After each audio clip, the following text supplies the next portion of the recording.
ఈరోజు మనం తిరుప్పావై పాసురం 3 తెలుగులో చిన్న కథలాగా తెలుసుకుందామండి.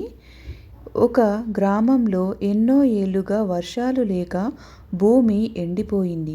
రైతుల ముఖాల్లో బాధ, గోవుల కళ్ళల్లో దాహం కనిపించేది. ఆ గ్రామంలోని చిన్న బాలికలు అందరూ కలిసి ధనుర్మాసంలో ప్రతి ఉదయం లేచి ఆండాలమ్మ పాసురాలు పాడాలని నిర్ణయించారు. 3వ రోజు వారు పాసురం 3 ఒంగి ఉలగలంద ఉత్తమన్ను భక్తితో పాడారు.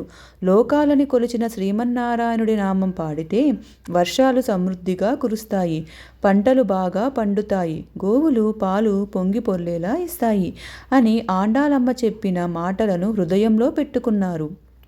అదే రోజు సాయంత్రం ఆకాశంలో మేఘాలు కమ్ముకున్నాయి. కొద్దిసేపట్లోనే చల్లని జల్లులు మొదలయ్యాయి.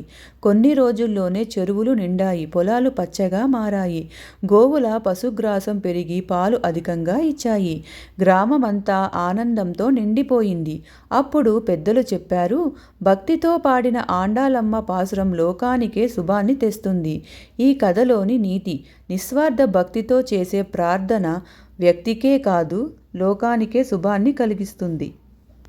ఈ వీడియో కనుక మీకు నచ్చినట్టయితే please like, share and subscribe our channel divine magic Telugu.